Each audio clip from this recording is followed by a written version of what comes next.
The session was supposed to take 11 minutes. I had my recorder running in the gallery because a colleague had asked me to cover his slot. He had a conflict, something with the Transit Credentials Office on level 4, and this particular hearing was the kind of thing that generated no news. Routine compliance review. The Solveth Accord Continuance Panel met every quarter to confirm the operational status of registered relay posts within their jurisdiction. 16 items on the docket. Earth's Kelvar station was item 14. I remember thinking I would write 4 sentences and leave. The panel chamber was a long rectangular hall, brushed steel and inlaid amber panels, 8 counselors seated along the far curve of the table. The presiding arbiter was a woman named Solveth Vale, four-armed, methodical, known for running sessions with the precision of a transit schedule. She moved through the first 13 items without stopping. A decommissioned relay here, a frequency reallocation there, the kind of business that existed to exist. Item 14 came up at the 49th minute of the session. Kelvar Station, human registered relay post, classified as decommissioned by the panel 43 years prior. The classification had happened in the ordinary way such things happened in those years. Earth's diplomatic standing was contested. The relay's maintenance filings had lapsed on the panel's own record system, and a junior administrator had struck it from the active registry without verifying shutdown. The panel had voted to formalize the reclassification 6 weeks later. The station had been logged as non-functional ever since. Today's item was a routine 5-year confirmation. The arbiter's clerk was going to enter status unchanged, and that was going to be the end of it. Solveth Vale entered the query into the panel's intake system herself. The system returned a response in 4 seconds. Not a flag, not an error, a handshake. Kelvar Station was online, signal strong. 43 years of continuous operational logs followed, auto-transmitted directly into the panel's own archive via the standard intake protocol. Because the station was still registered under its original charter, which had never been formally dissolved, which meant the panel's intake system treated it as an active filing. By the time anyone in the room understood what they were looking at, 11,348 pages of environmental readings, passive signal intercepts, navigational telemetry, and routine maintenance confirmations had entered the panel's permanent record. The chamber went quiet in the particular way that chambers go quiet when no one wants to be the one to speak first. Solveth Vale set down her stylus. I watched her look at the data volume on the display. I watched her look at the date range. 43 years. Not a gap, not a lapse. Continuous. The station had not drifted offline for a single day in 4 decades. It had filed no reports, because no one had been asking for them. It had requested no maintenance, because its charter did not require external approval. It had made no transmissions, because it had been designed to receive and record, not broadcast. It was a listener. That was what it had always been. It had been listening for 43 years, and the panel had spent 43 years believing it was a silent room. I remember writing one line in my notes. They did not know.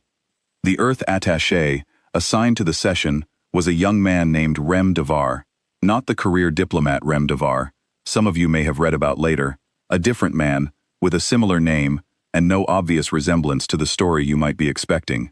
He was junior, mid-20s, stationed in the Accord District as a filing desk representative.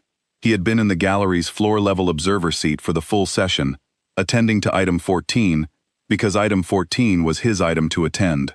He had a folder on his knee. He had not opened it. He did not look surprised. That was the thing I recorded in my notes that day, and that I have thought about many times since. Every counselor at the table went through at least 2 visible phases of reaction in the 30 seconds after the data landed. Solveth Vale went from neutral to still. The counselor to her left, a gray-robed Solveth elder named R. Varath, leaned forward with both left hands on the table edge. 2 others exchanged a look that lasted longer than it should have. These were professionals. Experienced, composed, trained in the controlled theater of regulatory sessions. Rem Devar did not react at all. He waited. The way a man waits who has been waiting for a specific thing and has simply been confirmed correct about the timing. Solveth Vale looked at him across the table. She said, "The station was classified as decommissioned under this panel's authority 43 years ago." Rem Devar opened his folder. He removed a single sheet. He placed it on the table without standing up. The station filed a continuity of charter notice under Article 7 of the founding compact at the time of the classification, he said. That filing exempted it from mandatory shutdown pending a direct panel order. No direct order was ever issued. The station remained active under its original terms. He paused. The operational logs are now in your system. He closed the folder. We'll be in touch, he said. He stood up and left. I wrote 3 more lines in my notes. Then I stopped writing, because there was nothing left to observe that I could adequately describe. The session did not formally conclude for another 40 minutes.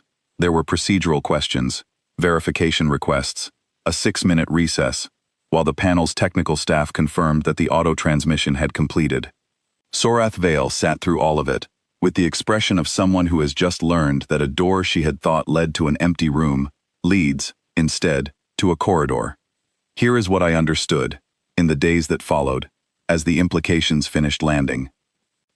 Kelvar Station was a passive intercept relay.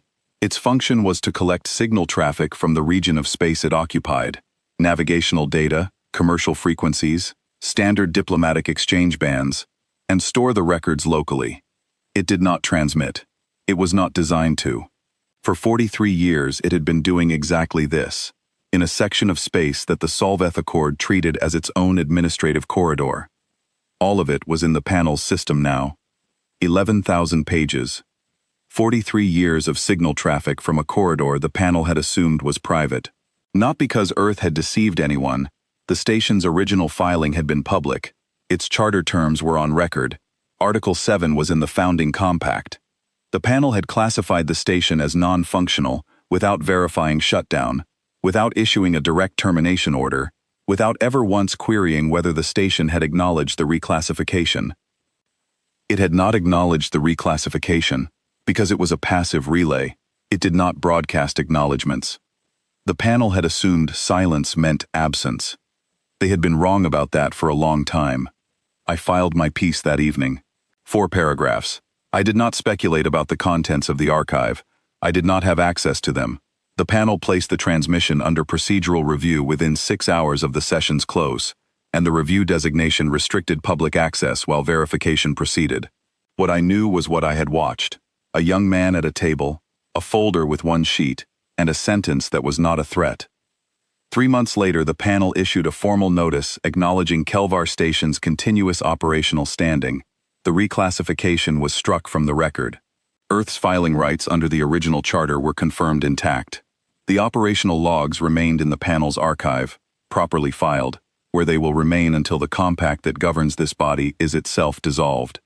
I do not know how many stations Earth had running in those years. I never asked. It was not the kind of question that got answered, and I had been doing this long enough to understand that the answer would not have changed what I needed to write. What I wrote was this: the room the panel thought was empty had been full the entire time. That was the story. That is still the story. Rem Devar took a posting in the Outer Transit Districts 6 weeks later. I interviewed him once, briefly, before he left. I asked him how long the station had been scheduled to enter the panel's system if queried. He thought about that for a moment. Since the filing, he said. He picked up his bag.